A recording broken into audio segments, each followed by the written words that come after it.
وعلیکم ورحمۃ اللہ وبرکاتہ۔ انشاءاللہ 5 منٹ میں پروگرام کا آغاز ہوگا۔ شیخ محترم عبید اللہ فیضی صاحب موجود ہیں، انشاءاللہ ابھی آپ سے خطاب کریں گے۔ ایک ننھا سا بچہ نعت کی خواہش کیا ہے اور اس کی نعت ہم انشاءاللہ سماعت فرمائیں گے۔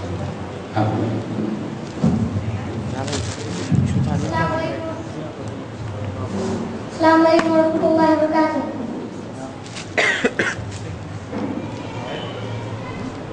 ہم شم قرآن ہم شم حدیث، قرآن و حدیث کتابیں ہیں توحید کے احمد والے، اللہ کے ہم دیوانے ہیں۔ ہم کلمہ سب کو سکھائیں گے، ہم دین نبی پھیلائیں گے، ہم دین نبی کے وارث ہیں، پیغام نبی پھیلائیں گے۔ کل آج عمل تو کر کے لیے، کل موقع کہاں ہے تیرے لیے، ہم دین محمد کے در سے سرشار یہاں پہ ہوتے ہیں۔ ہم شم قرآن شم حدیث، قرآن و حدیث کتابیں تو عید کے ہم متوالے ہیں، اللہ کے ہم دیوانے ہیں۔ اور میں شیخ محترم کو دعوت دیتا ہوں وہ آپ ہم سب کو خطاب فرمائیں۔ انشاءاللہ آج کا موضوع بڑا سننے لائق ہے، توجہ کے ساتھ آپ لوگوں کی درخواست کرتا ہوں کہ اسے سماعت فرمائیں۔ اللہ کے رسول صلی اللہ علیہ وسلم اور سنت اور اس کے تقاضوں میں انشاءاللہ شیخ کا مدلل بیان ہوگا، اور انشاءاللہ اللہ تعالی ہمارے یہاں آنے کو سب کو قبول فرمائے اور شیخ کے علم میں اور ترقی دے، اللہ صحت اور تندرستی سے سب کا عطا فرمائے۔ السلام علیکم۔ السلام علیکم ورحمۃ اللہ وبرکاتہ۔ الحمد للہ وکفی وسلام علی عبادہ الذین اصطفی، اما بعد فإن أصدق الحدیث کتاب اللہ وخیر الہدی ہدی محمد صلی اللہ علیہ وسلم وشر الامور محدثاتها وکل محدثۃ بدعہ وکل بدعۃ ضلالہ وکل ضلالۃ فی النار۔ فاعوذ باللہ من الشیطان الرجیم، بسم اللہ الرحمن الرحیم۔ یا ایہا الناس اتقوا ربکم الذی خلقکم من نفس واحدہ وخلق منها زوجها وبث منهما رجالا كثيرا ونساء واتقوا الله الذي تساءلون به والأرحام إن الله كان عليكم رقيبا يا أيها الذين آمنوا اتقوا الله حق تقاته ولا تموتن إلا وأنتم مسلمون يا أيها الذين آمنوا اتقوا الله وقولوا قولا سديدا يصلح لكم أعمالكم ويغفر لكم ذنوبكم ومن يطع الله ورسوله فقد فاز فوزا عظيما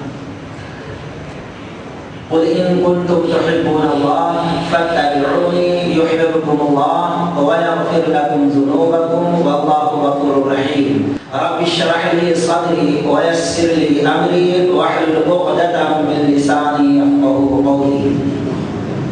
ہر قسم کی حمد و ثنا، کبریائی اور بڑائی، تعریف و توصیف، تسبیح و تعلیل سدا زندہ سلامت اللہ رب العزت کے لیے لائق دیوا و صلوات ہے۔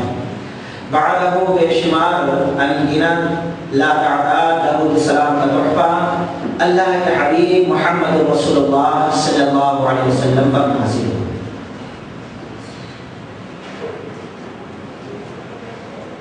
خطبہ مسمونہ کے بعد ہم نے سورۃ آل عمران کی بڑی مشہور اور معروف آیت کریمہ پڑھی مضمون کے نسبت سے۔ حضرت انس بن مالک رضی اللہ تعالیٰ عنہ کہتے ہیں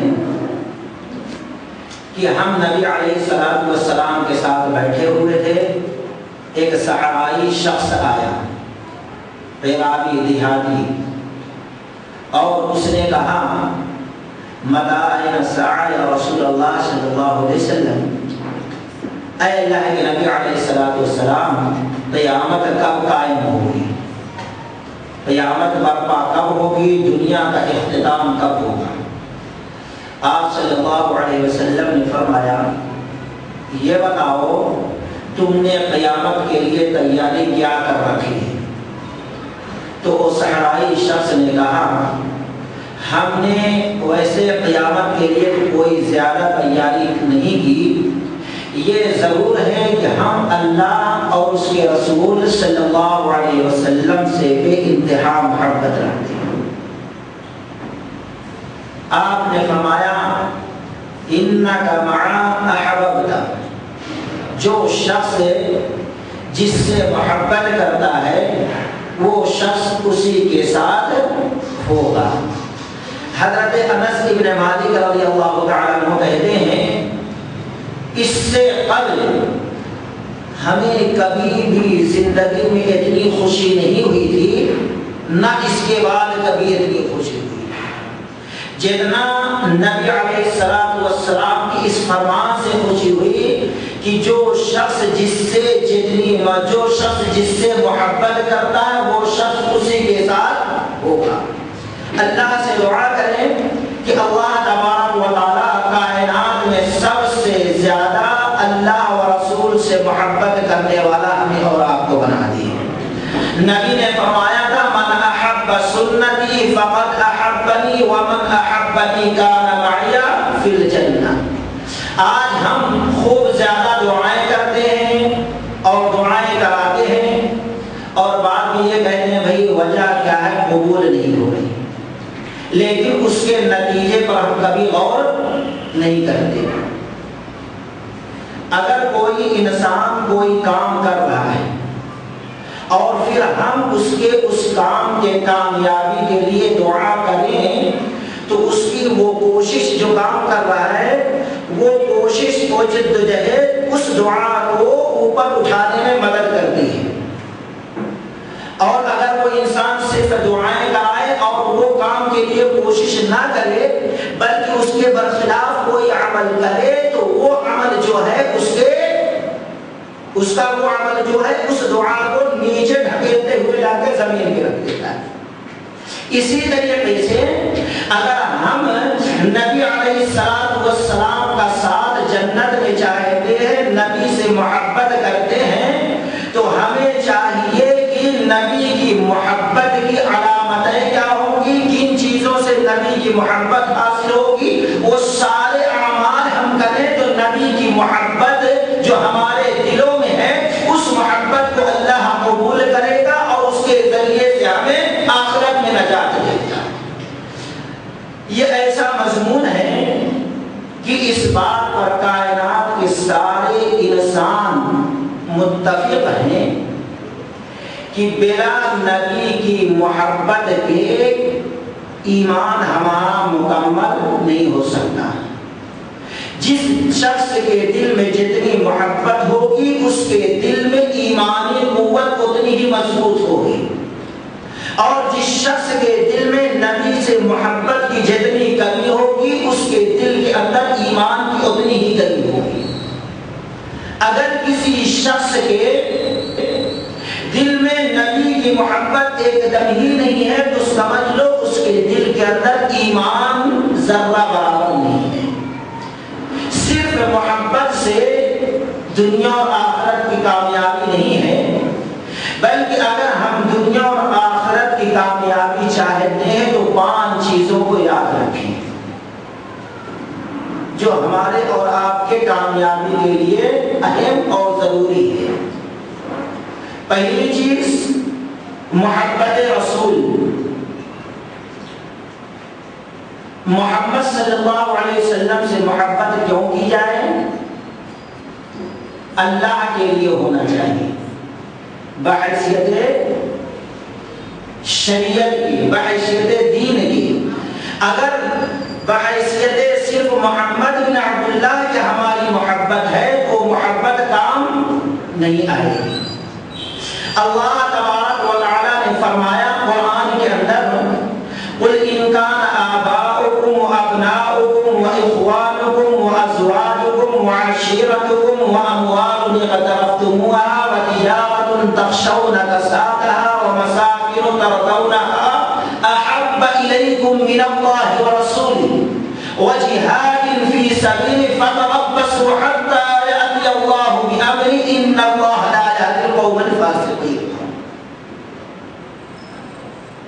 اس آیت کریمہ کے اندر اللہ تبارک و تعالی نے 4 اہم چیزوں کے نام گنائے جن چیزوں سے فطری طور پر انسان کو محبت ہوتی ہے، اور ان میں سب سے پہلے اللہ نے فرمایا قل ان کان آباؤکم، نبی کہو کہ تمہارے آبا و اجداد سے زیادہ تمہارے دلوں میں اللہ اور رسول کی محبت ہونا چاہیے۔ اس آیت پہ ذرا غور کریں تو قرآن کے اندر ایسے ایسے نکتے نکلتے جاتے ہیں کہ دماغ جو ہے حیران پریشان ہو جاتا ہے۔ سب سے پہلے اللہ نے نام کس کا لیا؟ آبا و اجداد کا۔ دنیا کے اندر جتنے بھی مشرک ہیں یا جتنے بھی گزر گئے یا جتنے بھی آئیں گے، ان کے شرک کے سب سے بڑی ٹھوس اگر کوئی دلیل ثبوت بین اور برہان ہے تو صرف ایک، ہمارے باپ دادا ایسا کرتے تھے اس لیے ہم بھی کرتے ہیں۔ شرک کی سب سے بڑی دلیل یہی ہے، اور اس دلیل کے بنا پر ان نبیوں کو جھٹلائے اور نبیوں کو قتل کیے، اور اسی دلیل کے بنا پہ آج کتنے ایسے مسلمانوں میں لوگ ہیں جو شرک بدعات خرافات پہ ٹکے ہوئے ہیں، اور اسی دلیل کے بنا پر قرآن و حدیث اللہ و رسول کو ٹھکرا دیتے ہیں۔ اس لیے رب نے فرمایا قل ان کان آباؤکم، اے نبی آپ کہہ دو تمہارے باپ دادا سے زیادہ محبت کس سے ہونا چاہیے؟ اللہ اور رسول سے ہونا چاہیے۔ اور اسی طریقے سے ہم نبی سے جو محبت کرتے ہیں وہ اللہ کے لیے ہو۔ یہ 2 چیزیں سمجھیں۔ مثال میں دیتا ہوں دلیل، بخاری شریف کتاب التفسیر کے اندر امام بخاری رحمۃ اللہ علیہ نے انک لا تہدی من احببت ولکن اللہ یہدی من یشاء، اس آیت کریمہ کے تشریح میں تفسیر میں یہ حدیث نقل کی کہ ابو طالب جو نبی علیہ السلام کے چچا جان تھے، اپنی زندگی میں نبی پر آنچ نہیں آنے دی۔ ان کی زندگی کی آخری لمحات، آخری سانسیں چل رہی ہیں کہ رسول اللہ صلی اللہ علیہ وسلم پہنچے اور وہاں پر بیٹھ گئے۔ اس سے پہلے 2 گنڈے، 2 بدماش، 2 شیطان وہاں پر بیٹھے ہوئے تھے، ابو جہل اور عبداللہ بن امیہ، ابی امیہ وہاں پہ بیٹھے ہوئے۔ نبی علیہ السلام بیٹھنے کے بعد کہا اے چچا جان لا الہ الا اللہ پڑھ لو، باقی آگے کا معاملہ میں سنبھال لوں گا، صرف اتنا پڑھ لو، زور سے نہیں پڑھتے تو کان میں پڑھ لو۔ آپ صلی اللہ علیہ وسلم جب یہ کہنا شروع کیے تو ابو جہل نے کہا اترغب ملت عبد المطلب، کیا تم اپنے باپ دادا کے طریقے سے ہٹ جا رہے ہو؟ باپ دادا کے طریقے کو چھوڑ دینے کے لیے تیار ہو گئے ہو؟ ابو جہل یہ کیسی تمہاری عقل بندی ہے؟ نبی علیہ السلام بار بار دہراتے رہے کلمہ پڑھو، اور بار بار یہ کہتے رہے کیا تم ملت عبد المطلب سے ہٹنا چاہتے ہو؟ باپ دادا کے طریقے پر تم زندگی بھرتے، آخری سانسوں میں آخری سانس پر وہاں سے ہٹ جانا چاہتے ہو؟ یہاں تک کہ نبی علیہ السلام برابر کہتے رہے من آخر کلمہ علی ملت عبد المطلب، ابو طالب کے آخری سانسوں میں یہ الفاظ نکلے نہیں میں اپنے باپ دادا مطلب کے طریقے پہ ہوں، انہی کے طریقے پہ مر رہا ہوں۔ گویا اپنے پیارے بھتیجے حضرت محمد صلی اللہ علیہ وسلم کے باپ کو کس لیے ٹھکرایا، کس لیے قبول نہ کیا؟ باپ دادا کے طریقوں سے زیادہ محبت کیا، نبی کے باپ سے محبت نہ کیا۔ تو اس لیے رب نے قرآن کی آیت کے اندر سب سے پہلے کہا اے نبی آپ کہہ دو قل ان کان آباؤکم وابناؤکم، کہہ دو جب تک تمہارے باپ دادا سے زیادہ ہم محبوب نہ ہو جائیں تم صحیح محبت کرنے والے ہیں۔ تو قرآن کے اس نقطے پر غور کرو کہ مشرکوں کے سب سے بڑی دلیل شرک کی باپ دادا کے رسم و رواج تھے، اس لیے وہ نبیوں کو ٹکرا دی۔